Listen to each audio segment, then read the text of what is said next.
Boa noite.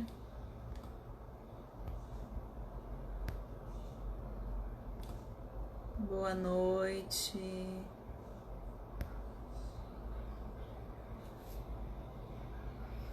Oi, Fá. Oi, gente. Hoje a gente tá aqui excepcionalmente no meu Instagram, porque o Instagram da clínica bugou. Acho que ele não aguentou tanta live que eu tô fazendo. Vocês estão me vendo? Estão me ouvindo bem? Tá tudo certinho? Ouvindo bem? Estão me vendo bem? Tassi. E a imagem tá boa, Tassi? O áudio tá bom e a imagem tá boa? Oi, Fá, linda. Prestigiando aqui a live. Enfim, vamos começar porque eu sou pontual.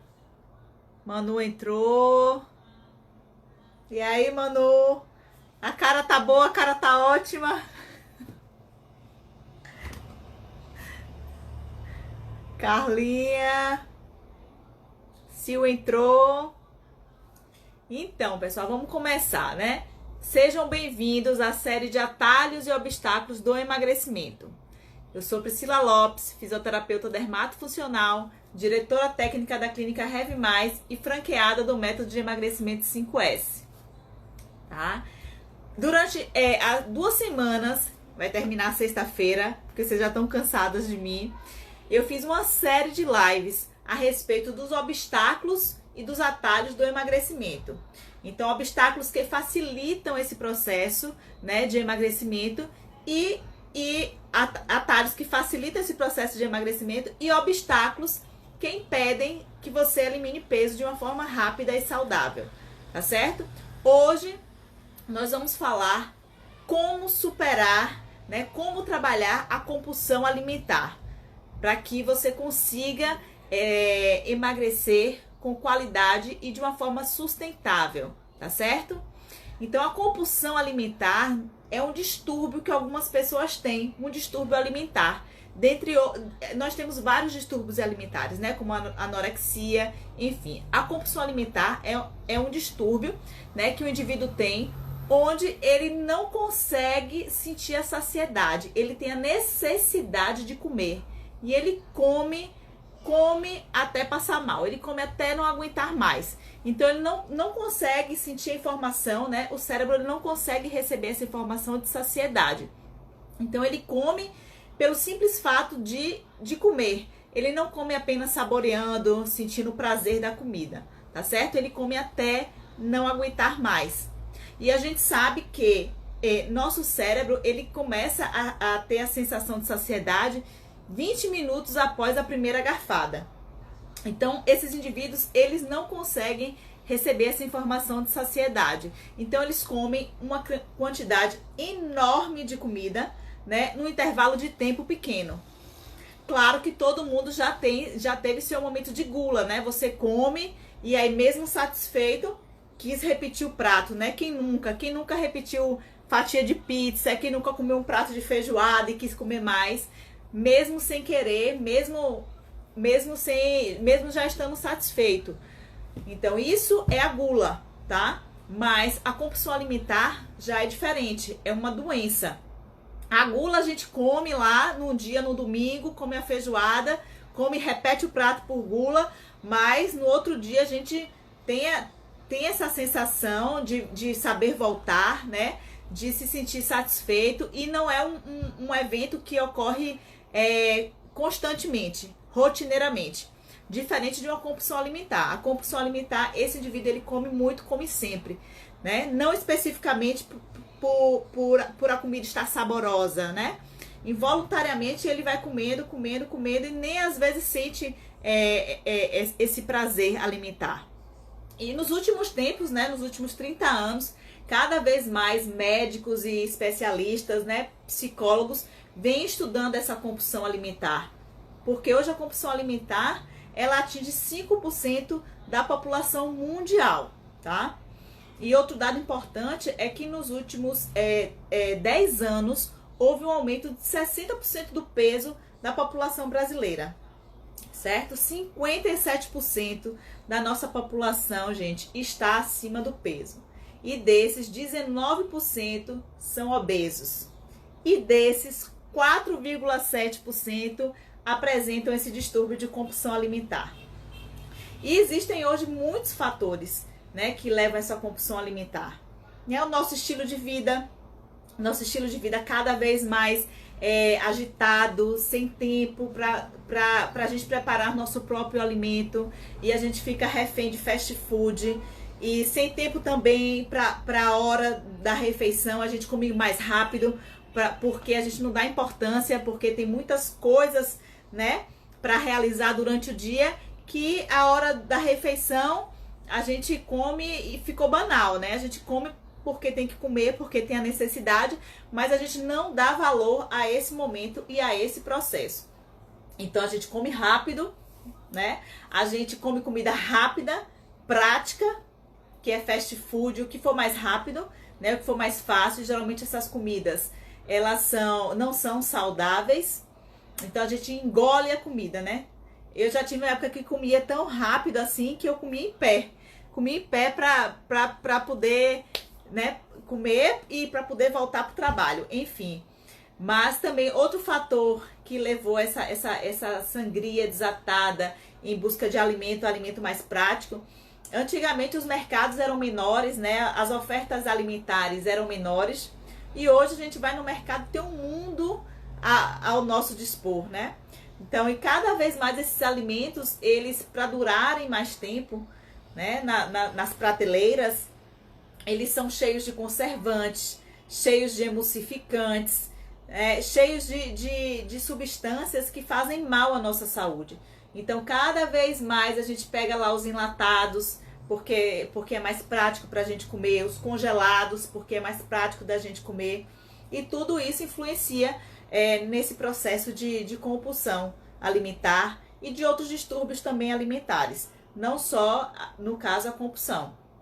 Mas, enfim, o mundo hoje nos leva a comer rápido, a comer mal, né? E não olhar o alimento apenas como uma fonte, né, de nutrientes. Enfim, a gente come porque tem que comer por necessidade e não dando a devida importância. Tem vários fatores que levam também ao indivíduo a desenvolver compulsão alimentar, né? Eu não digo que um fator genético, porque não existe um gene lá da compulsão alimentar. Não existe um gene lá não foi descoberto esse gene da compulsão alimentar. Mas eu acredito, né, que os indivíduos que têm insatisfação com o seu corpo, né, com o seu biofísico e com o seu estereótipo, eles ficam insatisfeitos e acabam descontando isso de alguma forma. Alguns descontam isso na comida, né? Essa insatisfação com sua imagem, eles acabam descontando isso na sua comida. Então, assim, não necessariamente é um fator genético, mas a herança, a hereditariedade dos seus traços e da sua forma corporal influencia também nesse fator, né? Outro fator também é alterações, né, bioquímicas, hormonais. A gente sabe que, não sei se vocês sabem, né, mas existem dois hormônios, né, que são a grelina e a leptina. Então, quando nós temos a fome, né, a fome é um processo físico, né? Nós sentimos lá o quê? Um ronco na nossa barriga sente dor de fome, certo? Então, aí nosso estômago, ele libera o quê? A grelina.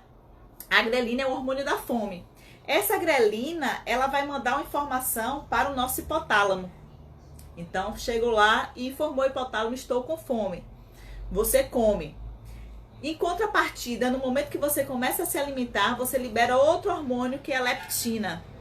Certo? Então, se não há um equilíbrio, se não há uma metabolização desses hormônios adequados entre a grelina e a leptina, que é o hormônio da fome e o hormônio da saciedade, esse processo ele vai ter um comprometimento. E nosso hipotálamo não vai conseguir receber essas informações, tá certo? Então, essa parte hormonal é super importante também nessa questão de desenvolvimento da compulsão alimentar, tá certo? Outras alterações também em córtex frontal, em córtex parietal, que eles são responsáveis por desenvolver processos de compulsão. Tanto compulsão alimentar como compulsão sexual. Então, se nós temos alterações, então essa parte também vai ficar comprometida. Então, nós já falamos genéticos, nós já falamos da parte hormonal mesmo, né? Com relação à grelina e com relação à leptina. E aí, gente, é um mundo se a gente for desenvolver essas questões, porque nós somos integrados, nós somos sistemas integrativos. Então, qualquer alteração na metabolização de algum hormônio, na produção de algum hormônio e algum neurotransmissor, isso vai refletir no nosso corpo como um todo, né? E além disso, tem a parte emocional, que predispõe também a pessoa a desenvolver uma compulsão, né? Como questões de depressão, questões de ansiedade, né? E autoestima, que é muito importante, autocuidado. Então, se essas pessoas elas não param, não se enxergam dessa forma de compulsão, elas precisam de uma ajuda, né? De uma ajuda psicológica, de um suporte emocional. E Dulce tá aqui, entrou. Daqui a pouquinho eu vou chamar ela, que Du vai dar um help aqui com essas questões que são tão importantes, né? Então a gente tem de um lado uma oferta alimentar muito grande, né? Uma oferta alimentar muito grande a níveis de mercado, de restaurantes, que tem a todo tempo na nossa imagem de televisão, né? Então são alimentos que despertam quando se mostram prazer, né? A imagem de um hambúrguer, a imagem de uma pizza. Então, por um lado, a gente tem essa oferta grande alimentar.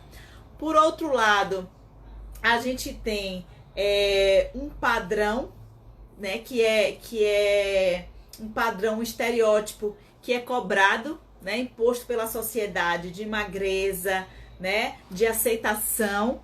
E no meio existe um indivíduo que busca essa ajuda, que fica no meio desses dois, o padrão e a oferta alimentar errada. Então, e no processo de emagrecimento, tudo isso tem que ser avaliado. Se o indivíduo ele tem uma compulsão, essa compulsão ela precisa ser trabalhada, né? A exemplo disso que precisa ser trabalhada são os indivíduos que fazem bariátrica, né? 40% dos indivíduos que fazem bariátrica apresentam compulsão alimentar. Então, e não adianta apenas lá você fazer a redução do seu estômago se isso não for trabalhado. Eu tenho um exemplo na minha mente que nunca vou esquecer, de um amigo meu que fez uma cirurgia bariátrica e a gente saiu para comer um lambreta, né? E ele mesmo sem o estômago dele aguentar comer, ele comia lambreta, ele mastigava lambreta e cuspia lambreta.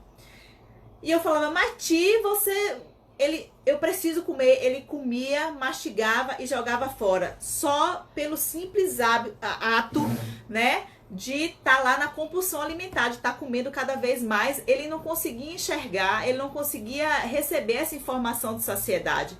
Porque o organismo dele já estava saciado, o estômago dele já tinha reduzido, ele não tinha como mais ingerir alimento. Mas a compulsão alimentar era tão grande que ele comia, mesmo sem aguentar, comia e jogava, mastigava e jogava o alimento fora. Comia, mastigava e essa cena ficou super marcante para mim. Então, isso mostra que para um indivíduo emagrecer, na verdade, ele precisa trabalhar muitas questões emocionais, né? E principalmente essa questão da compulsão, que é diferente, né? Como eu já falei, é diferente da gente comer e repetir um prato porque tá gostoso, né? A gente tá satisfeito já comeu a pizza, comeu a feijoada, mas a gente quer repetir e a gente repete.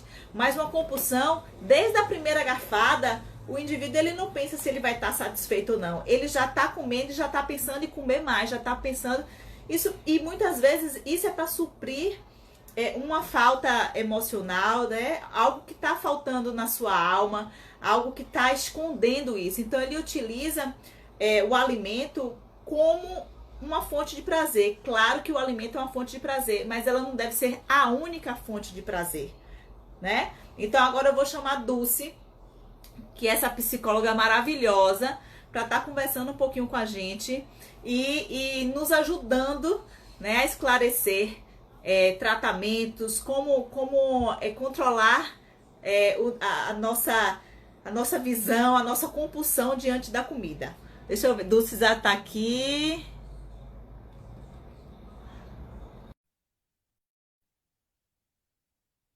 Deixa a Dulce entrar aqui. Du é uma parceira da gente lá na Rev e acompanha alguns pacientes nossos do programa 5S. E essa casadinha dá muito certo. Quem nunca, né, precisou de um suporte emocional? Quem nunca? Du? Deixa eu ver aqui, Du. Oi, Má. Vivi. Rita. Sheilinha.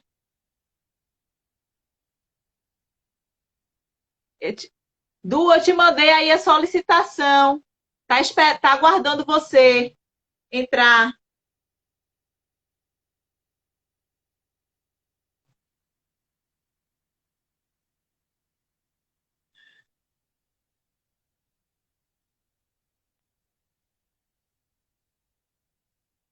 E aí, foi?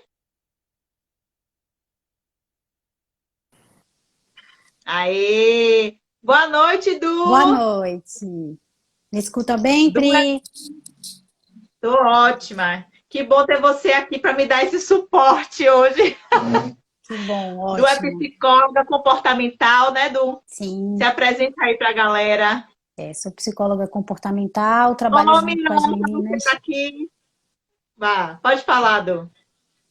Trabalhamos já junto há alguns anos e é um prazer estar aqui com vocês. Vamos falar, Pri, um pouquinho dessa compulsão, do que é que envolve essas questões ligadas não só à alimentação, como tudo que está ligado à compulsão, né? Exatamente. Eu queria que você explicasse para a gente um pouquinho e tirasse algumas dúvidas assim muita diferença da gula com a compulsão, né? Porque quem nunca, né, comeu mesmo sem vontade, comeu aquele momentinho de gula. Eu queria que você falasse aí um pouquinho para a gente para poder nos esclarecer. Pri, é assim, é muito importante quando a gente pensa que o comportamento patológico, e aí vai servir tanto para a alimentação, para o álcool, para o excesso em compra, em sexo, em qualquer uma dessas características que a gente vê uma repetição, precisa acontecer frequentemente, né? Não é um dia, um fim de semana que você abusou, ou você vem passando por algum tipo de questão sentimental, emocional e abusou por algum momento. Isso não é isso que vai definir.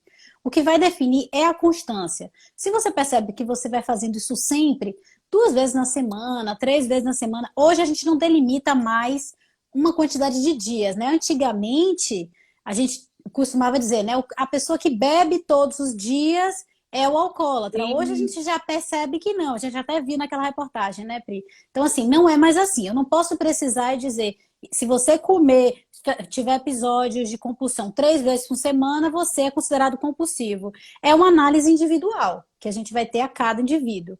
Mas você percebe que é um comportamento que se repete na sua vida, cíclico. Então, assim, você está percebendo que durante a semana isso acontece, fiquei triste, isso acontece, fiquei feliz, isso acontece, porque também o compulsivo é assim, ele faz tanto na felicidade quanto na tristeza. Né? A gente percebe, estou muito feliz, eu como muito. Estou muito triste, eu como muito. Né? Isso vai se repetindo no processo comportamental do ser humano. Porque a nossa cultura é assim, né, Du? A gente Sim, confraterniza, a comida, ela é nossa fonte de prazer, sim, de até agradar o outro, né? sim. Então a gente já tem essa cultura de ser o alimento uma fonte de prazer, mas ela não deve ser a única fonte de prazer, né? Sempre, Pri. E aí a gente fala, né, que assim, quando a gente pensa em saúde mental, é como você disse há poucos minutos antes, não pode ser uma coisa só.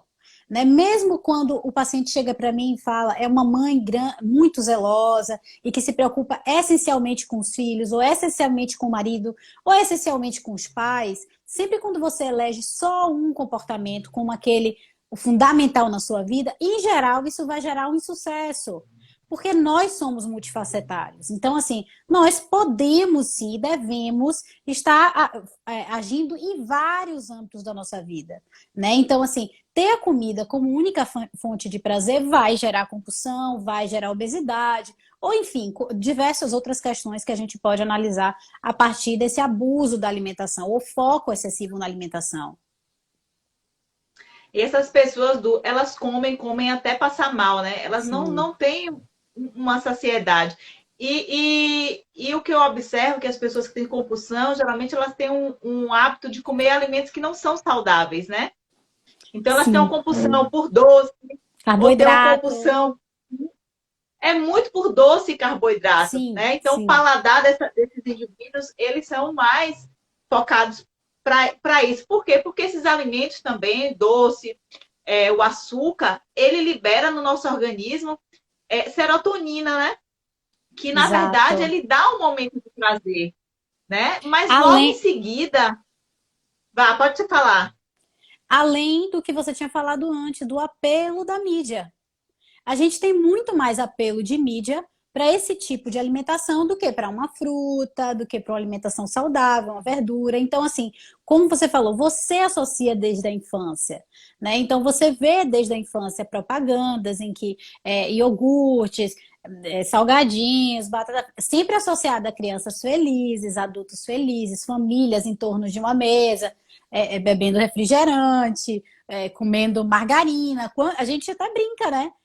Família propaganda de margarina, né? Então, assim, a família feliz. Então, Exatamente. nós associando ao longo da vida que isso traz felicidade. Então, não é estranho que a gente tenha, né, que a gente também tenha essa saúde mental ligada à alimentação associada a isso. É natural.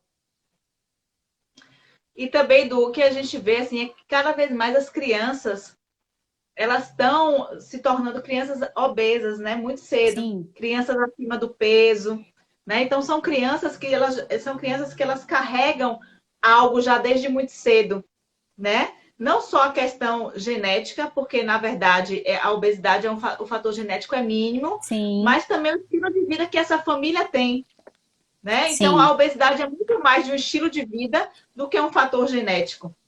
Né? Sem Então, o dúvida. estilo de vida que essa criança tem, porque do 0 aos 3 anos, na verdade, o alimento ele é ofertado, né? O poder de escolher e saber. Então, nós ofertamos para os nossos filhos o que eles comem, o que deve ser, né, Exato. ingerido.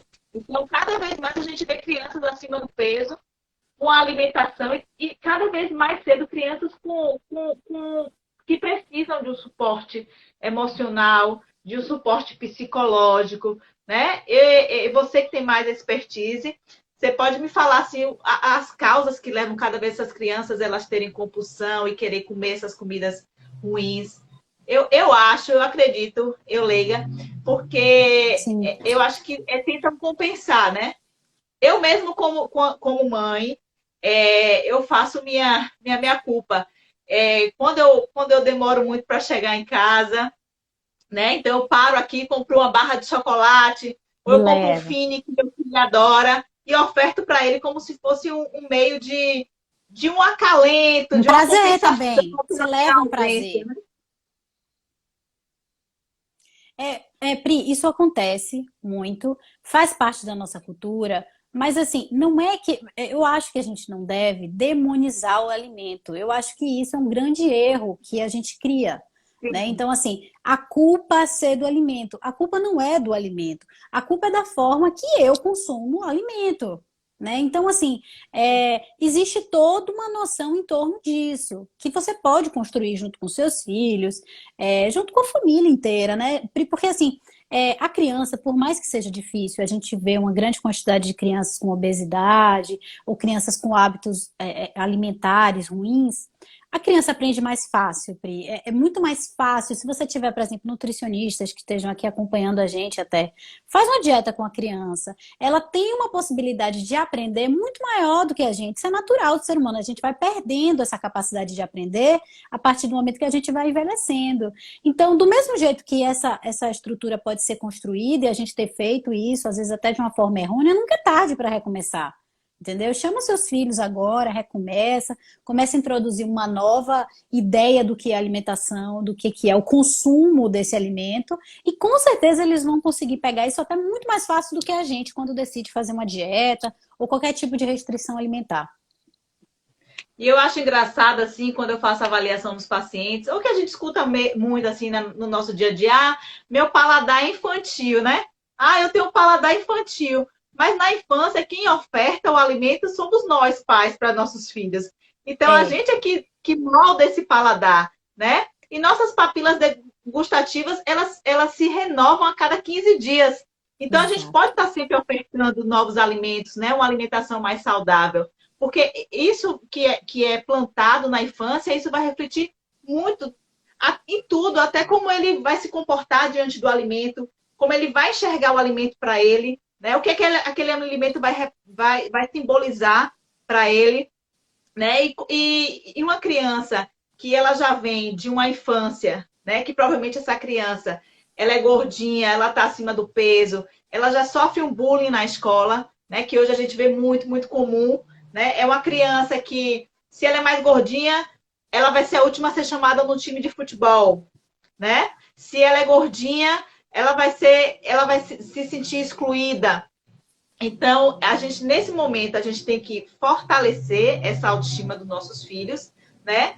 Claro que, mas não valorizar, né, a obesidade, né? Ok, meu filho não se deixe abater, não se constranja, né? Reaja, fortalecer ele, né? Enquanto indivíduo e se colocar no meio da sociedade, mas em contrapartida no partir do momento que a gente sabe hoje que a obesidade é uma doença, né, que Sim, futuramente vai trazer, além de transtornos emocionais, transtornos físicos mesmo, comprometimentos, né, claro. alterações cardiovasculares. A gente sabe hoje que a obesidade é a maior epidemia, então isso tem que ser Sim. prestado muita atenção.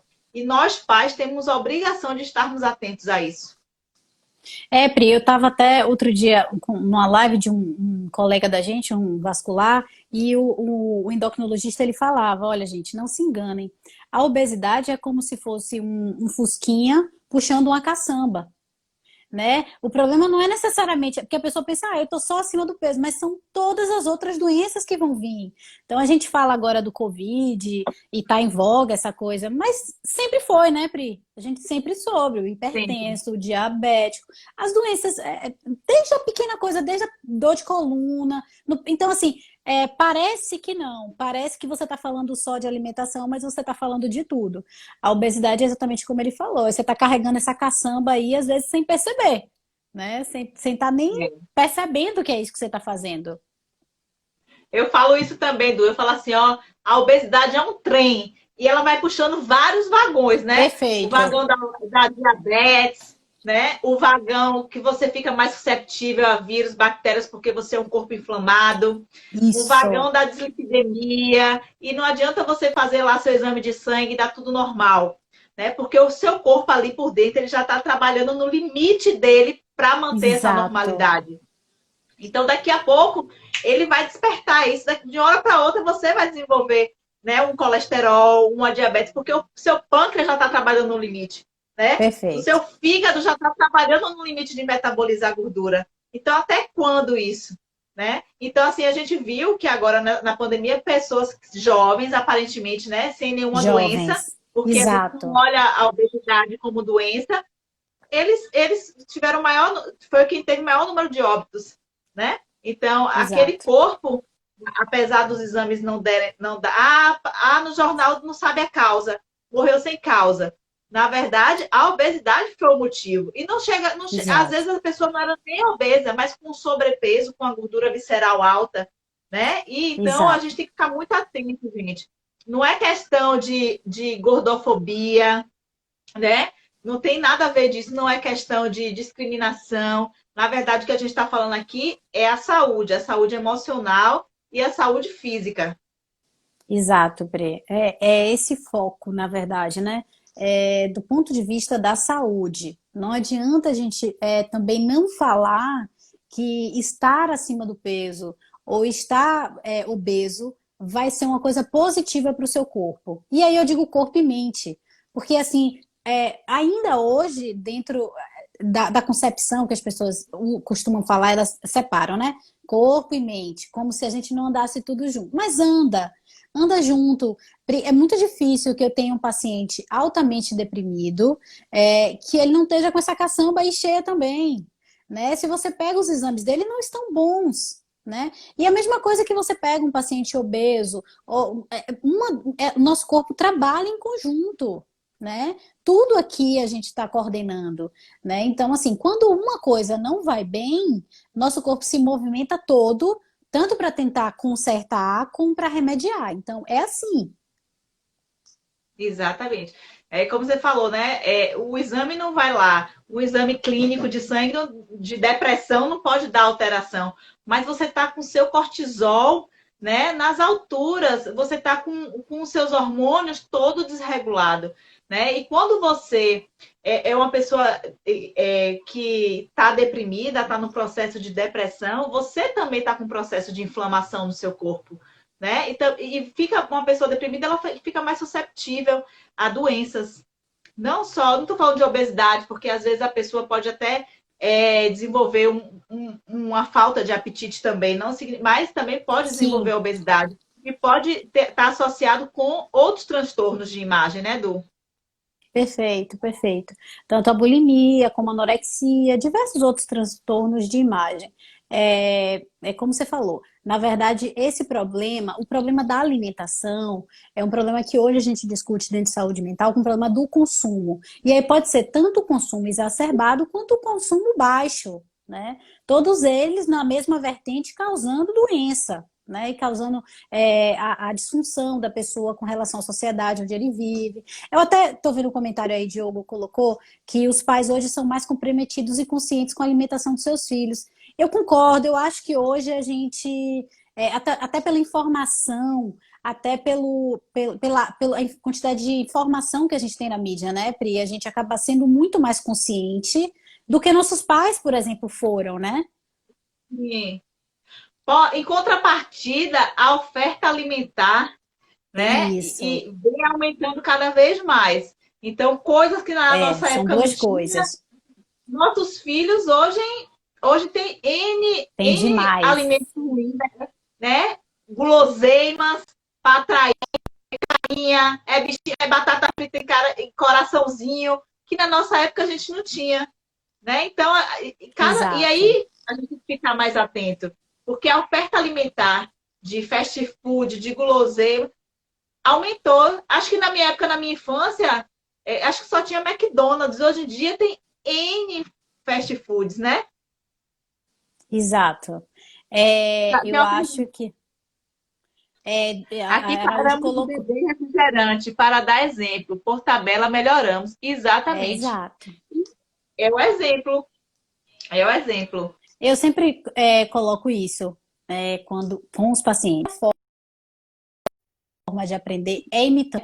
Então a gente aprende a falar como? Escutando nossos pais, imitando, a gente aprende a andar imitando. Então, assim, depois, quando a gente vai passando a ter o domínio da linguagem e vai se tornando mais intelectualizado, a gente começa a acreditar que só a fala ela pode ser responsável pelo aprendizado, mas não, né? Ainda assim, o exemplo, ele é fonte de aprendizado. Então, assim, se você quer que seu filho se alimente melhor, se alimente você também melhor. Pode ser que não funcione tão rápido, porque às vezes a pessoa me diz, mas eu já como e tal. Então, assim, cada ser humano tem um processo e um ciclo de aprendizado. Não adianta também a gente achar que todo mundo vai aprender igualzinho.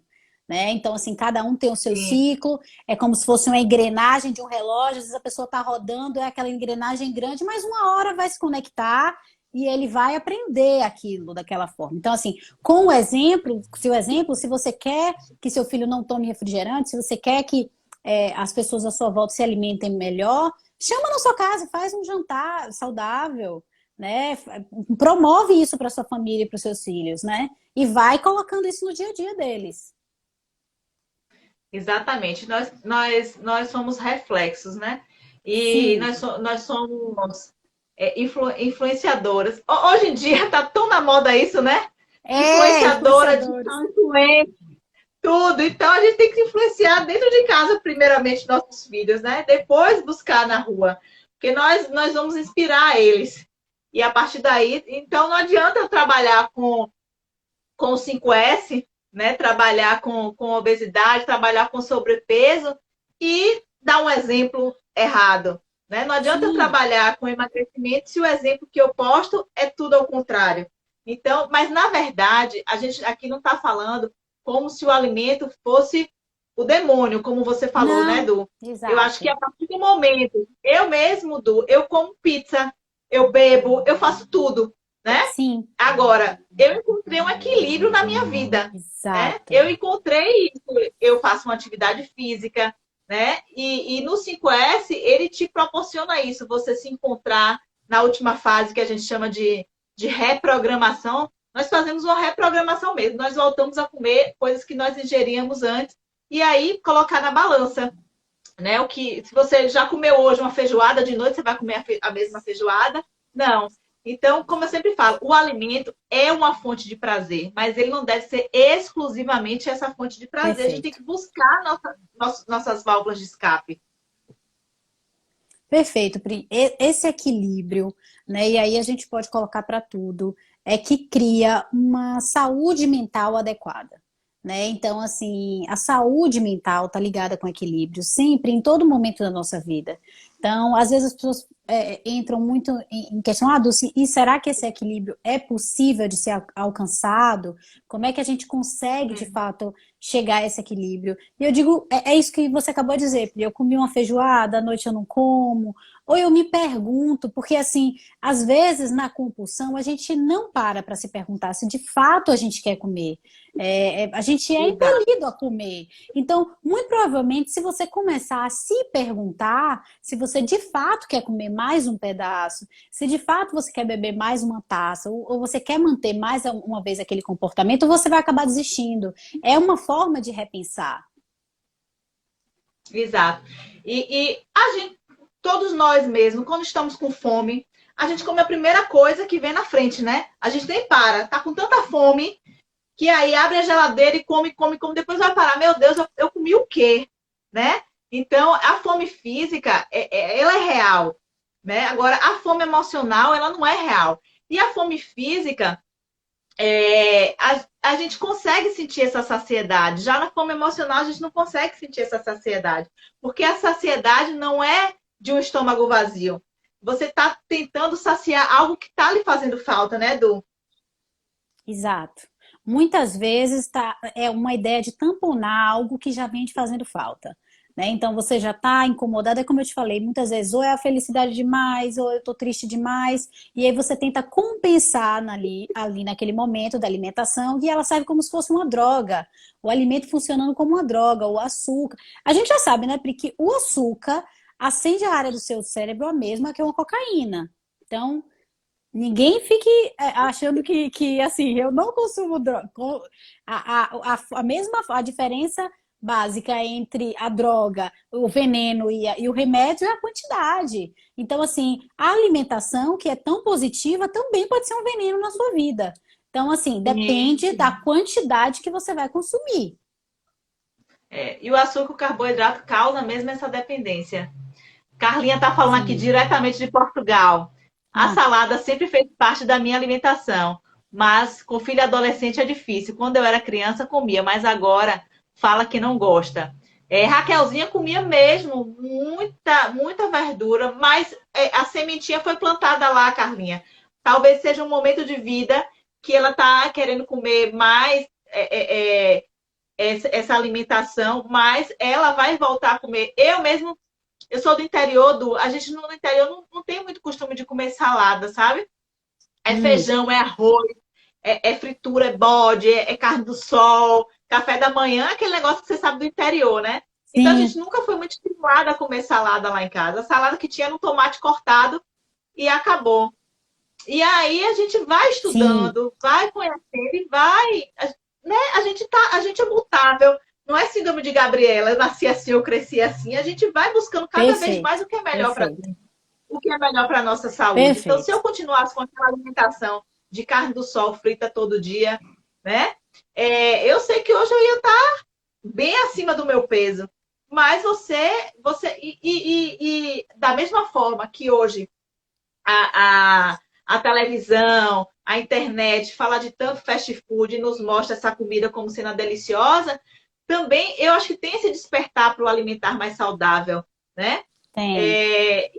E na internet, né, os nutricionistas estão cada vez mais postando e nos dando informações preciosas, receitas vastas de como transformar essa alimentação que todo mundo acha que salada, comer saudável não tem sabor, né? E hoje a gente vê receitas que eu faço do 5S deliciosas, né? Então a gente sabe transformar uma couve-flor, que é uma coisa sem sabor nenhum, em uma receita bacana. Então, da mesma forma que tem esse lado negativo, tem um lado positivo. E como a gente é inteligente, a gente escolhe o que for melhor para a gente. Claro, claro. Eu acho que essa coisa que você falou da síndrome de Gabriela, então a gente recebe isso muito no consultório, e eu acho que com o 5S também, em que as pessoas acreditam muito nessa imutabilidade, então eu não vou conseguir mudar, transformar isso na minha vida. E eu digo que a gente precisa entender que o nosso corpo e o mundo inteiro nos dizem que a mudança é necessária e contínua. Basta a gente parar para ver, nada fica igual. Nada, você dorme de um jeito, Só acorda de outro. Então, se isso é possível, também é possível mudar a todo momento. Todos os dias é uma oportunidade de mudança. Todos os dias que você acorda é uma oportunidade de mudança. Só que a mudança não é fácil, né, Edu? Sair da nossa zona de conforto não é fácil. Então, às vezes, então Sim, por isso que nem sempre a gente pode ser capaz de fazer isso sozinho. Então, eu acho importantíssimo o apoio que tem de profissionais assim como você, como nutricionistas, né? Como o 5S, como a Heavy, né? Que dá esse suporte. Você não é obrigado a carregar isso sozinho, você não é obrigado a fazer essa transformação sozinho. Então, hoje em dia, cada vez mais nós somos seres integrativos, nós precisamos dessa equipe multidisciplinar junto. sim, acreditar que é possível a mudança já é um começo, né, Pri? Porque às vezes as pessoas nem Sim. buscam, né, por acreditar que nem é possível mudar mais, né? Então, às vezes a gente tem pacientes assim, né, Pri, que chegam lá já dizendo, eu não imagino que eu consiga mais emagrecer. Ou, por exemplo, um paciente que diz, eu não imagino que eu vou conseguir deixar de consumir álcool, ou que eu vou deixar de ser rabugenta. Isso a gente pode ver em vários sintomas da vida. Então, assim, é possível sim, é possível mudar a qualquer idade, a qualquer momento. Sair da zona de conforto, como você falou aí, pode parecer inicialmente complicado, né? Mas assim, a zona de conforto é onde nada acontece. Então, assim, estar mudando estar lidando sempre com adversidades, estar lidando sempre com a possibilidade de coisas boas, porque na zona de conforto isso não vem mais, né? Não vem o ruim, mas também não vem mais o bom. Então, você já está muito parado ali. Ah, exatamente, Du. E eu vejo isso nos pacientes que têm esse processo de emagrecimento. Então, a primeira pergunta que eu falo, assim, você deseja mudar, né? Então, porque, na verdade, tem o desejo e a necessidade. A necessidade, ela é vital. Então, os pacientes que estão com obesidade, elas necessitam mudar. Então, é mais do que um desejo. Então, a necessidade mesmo orgânica de você mudar e encarar essa mudança. E a partir do momento que você acredita que é possível, trabalha a sua cabeça, trabalha sua mente para essa mudança, fica muito mais fácil, né? Porque a mudança, no caso do emagrecimento, não é só uma mudança alimentar, né? É uma mudança paradigma, uma mudança de estilo de vida, uma mudança de autoimagem, né? Uma mudança de autoestima, de autoaceitação. Então, é o mundo que aquele indivíduo tem. Eu tô vendo aí, Araújo botou aí, né? Que ele lembrou desse programa que leva para casa, muda tudo e ainda paga. E aí você tá falando, é exatamente isso.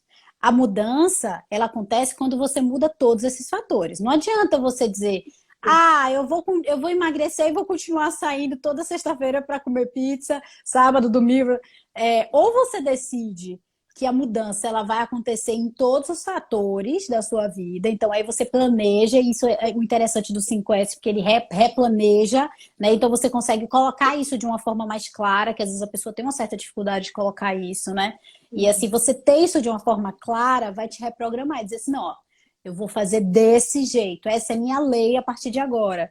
Por que que dá certo nesses programas, né, Pri? Por que que a pessoa tá naqueles dias ali, né? Até o Ronaldinho emagreceu, todo mundo acaba emagrecendo. Por quê? Porque ele muda tudo durante aqueles dias, aqueles 40 dias.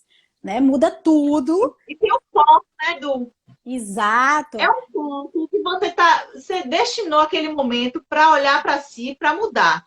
Você tem esse período para se reprogramar e para chegar no seu objetivo. E quando a gente traça um objetivo, e nesse processo de emagrecimento, a organização é fundamental, né?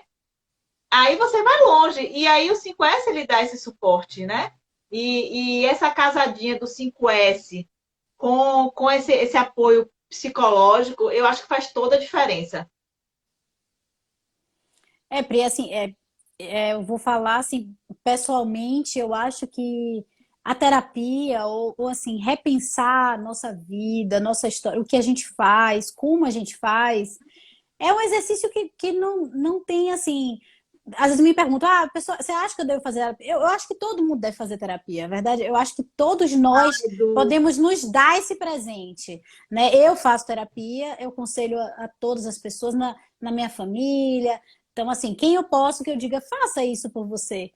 Eu sei que tem todas as questões que envolvem tempo, dinheiro, a própria questão, às vezes, das pessoas de não ter vergonha ou não, mas assim, é um exercício de pensar, é um presente que você se dá para você repensar a sua história, a sua vida, a forma como você vem fazendo as coisas, até no automático, como você dizia no início da live, né? Às vezes a gente vai fazendo as coisas no automático, fazendo porque às vezes o pai ou a mãe disse que era assim que tinha que fazer, né? Eu recebo pacientes hoje, Pri, que às vezes tem 40, 50 anos, que quando eu vou questionar um comportamento, a pessoa me fala que aprendeu isso com 5, com 10 anos de idade.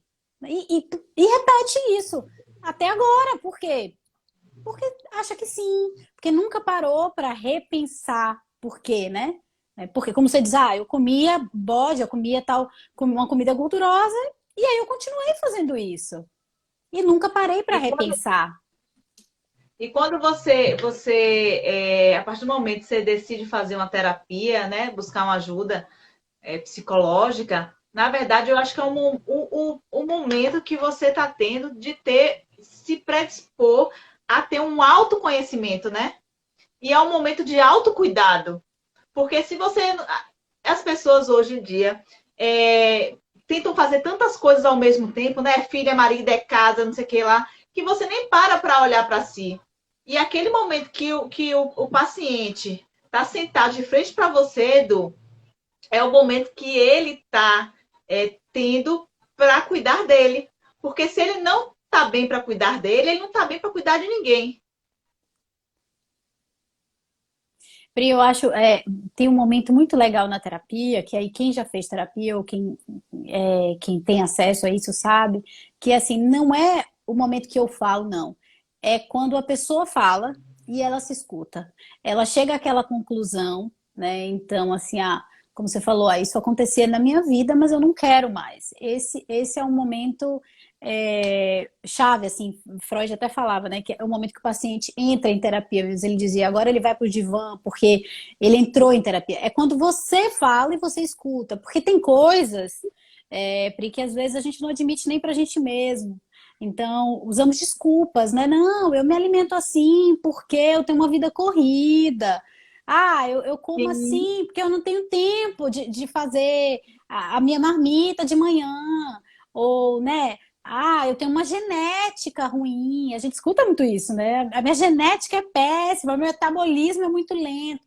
Então, assim, às vezes a gente cria desculpas e tem uma dificuldade de assumir isso. Então, quando a gente passa dentro da terapia por esse processo de dizer, não, sou eu mesmo, eu como e eu sou compulsiva e tá errado e eu vou refazer. Então, esse falar e esse escutar faz grande diferença na nossa vida. E eu ouço muito assim as pessoas falarem assim, Pri, eu não sei porque eu engordo, eu não como nada. Eu falo, minha filha, não existe essa mágica. Eu não sei porque eu como pouco e pouco. Se eu comer, menina, se eu comer meio não sei o que mais lá, eu já engordo não sei quanto. Eu falei, olha, então você precisa ser estudada, porque essas pessoas, elas enganam o outro e se enganam também, né? Exato, Elas Pri. podem, o que eu vejo muito é que elas, na frente das pessoas, elas comem pouco, É né? verdade. Mas no momento, só elas Come descontam tudo na muito. comida, elas comem, comem, comem. Eu tenho Exato. amigas e tenho pacientes que eu já saí com essas pessoas e elas comem nada. Eu falei, meu Deus, não come nada. Nada. E eu falo, Pri, eu não como nada, eu não sei porque engordo. Mas naquele momento lá, sozinha, abre a geladeira e come pra caramba. Eu queria que você falasse assim um pouquinho, a gente só falta agora 10 minutos do Tá. algumas dicas, né? Para as pessoas que têm compulsão, como é que a gente pode estar trabalhando isso, né? Tá modificando esse pensamento diante da comida. Pri, tem um exercício que eu acho interessante, que é assim, quando você tiver nesse processo de querer comer, ou por exemplo, da bebida, tanto a comida quanto a bebida, faça isso bem devagar, né? Coma um pedaço de pizza e espere um tempo. Espere um Sim, pouco, né? Beba uma taça de vinho e espere um pouco. Faça devagar, aquela ideia do slow food. Então, assim, devagar, né? Isso ajuda muito. Primeiro, para que você tenha percepção, como você já falou, da saciedade, né? Daquilo dizer assim, não, estou saciada ou não. E até para o seu cérebro conseguir acompanhar, porque quando você já está no processo compulsivo, muitas vezes você não consegue perceber isso. Então, calma, né? Faça devagar. Eu acho que o primeiro passo seria esse, né? Beba devagar e coma devagar. exatamente. Para até sentir o prazer, né? O sabor do alimento. Comer devagar, Isso. mastigar várias vezes, né? Como eu falei, o corpo ele entende só 20 minutos depois da saciedade, né? Buscar mudar nosso pensamento. Ontem mesmo uma paciente do 5S falou, Pri, eu estou necessitando comer um doce, o que é que eu faço? Eu falei, minha filha, olhe, primeiro, você beba 2 copos de água. Perfeito, perfeito. A gente se a gente tem esse nosso cérebro tão voltado para essa compulsão, a gente tem que buscar válvula de escape, né? E mudar essa crença que nós temos. Tem os franceses, né, que acabam dando muitas dicas para a gente também, tanto de comportamento alimentar quanto de comportamento social, né? Uma vez eu lendo um livro, eu vi que eles falavam assim, há um costume francês, as pessoas de comerem, por exemplo, vem primeiro um prato, que é uma salada, uma entrada, e as pessoas comem aquela entrada. Então, aquele prato é retirado e depois vem a carne, o prato principal e o queijo, enfim, como eles colocam. Então, esse processo mais lento de alimentação, ele permite, primeiro, que a gente assimile melhor o que a gente está comendo, permite que a gente entenda melhor o alimento, saboreie melhor o alimento e faça isso de forma pausada e devagar, né? Então, assim, ter esse tempo é muito importante. Né? A gente vem nesse processo de aceleração que está ligado a tudo, né? Então as redes sociais, a mídia, a consumo exacerbado, que faz com que a gente não pare e isso seja transmitido também para a alimentação. Então, ficar Exatamente. atento a esse comportamento. Né? Isso é uma coisa essencial. Claro que assim, Pri, a gente podia dar vários exemplos com relação ao que a gente pode fazer com a compulsão, mas como eu falei, cada indivíduo ele é muito individual. Então, eu posso estar dizendo, por exemplo, que faça uma coisa específica para um indivíduo, mas ele não servir para outro, porque a compulsão dele vem de um outro. É outro Exato. buraco que ele está tentando tapar, sabe? É um relacionamento que está ruim, então, quando briga, aí eu bebo ou eu como. ou então é o relacionamento com o filho que está ruim, é uma saudade de alguém, é uma perda muito recente, né, que vem fazendo, é uma ansiedade, um estresse com o trabalho. Então, assim, para descobrir isso, a pessoa tem que fazer uma autoanálise. Mas aí, com relação à alimentação mesmo, eu acho que essa dica do parar, do perceber melhor, ela é fundamental para a gente, entendeu? Ai, Du, você fala. E eu já quero marcar uma consulta com você. Porque Du é isso, gente. Du é fantástica. Uma psicóloga que ouve mesmo, uma psicóloga que acolhe. E eu queria agradecer, Du, você, por essa disponibilidade hoje. Você realmente pegou na minha mão e falou, tamo junto. Ô, E Pri, só obrigada. na live, assim, umas 3 pessoas já pediram o seu contato e eu já dei. Então, eu queria agradecer muito você. Guilherme aqui falou, falta 5 minutos. Eu queria agradecer muito você e dizer que é um prazer ter você no corpo da Have Mais, assim, ter você trabalhando com nossos pacientes e trabalhando dessa forma integrativa. Então, brigadão, viu? Obrigado, gente, à disposição, viu? Sempre aqui.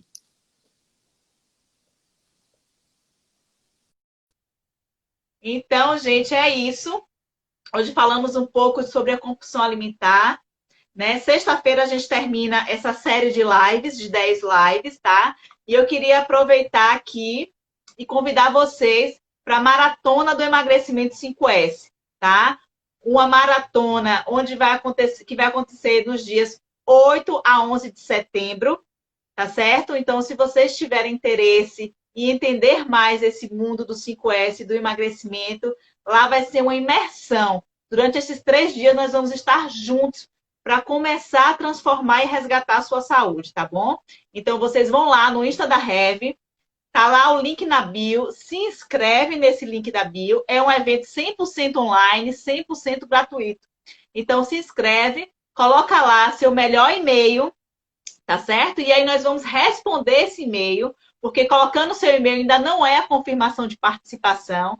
A gente vai dar um retorno a esse e-mail e vai te mandar o link para você ter acesso a essa semana, tá bom? Então, e você vai também ter acesso ao canal do Instagram e a um grupo no Facebook, com outras pessoas, onde a gente vai compartilhar experiências, nós vamos dar dicas, né, receitas, enfim, para você já começar essa mudança. É um evento 100% online, 100% gratuito, tá bom? Então, espero vocês lá. Obrigada a todo mundo por estar aqui participando, tá certo? Vai ser dos dias 11 a 8 de setembro, tá bom? Um beijo e amanhã tem live também. Vocês vão ter que me aturar até sexta-feira, viu? Beijo!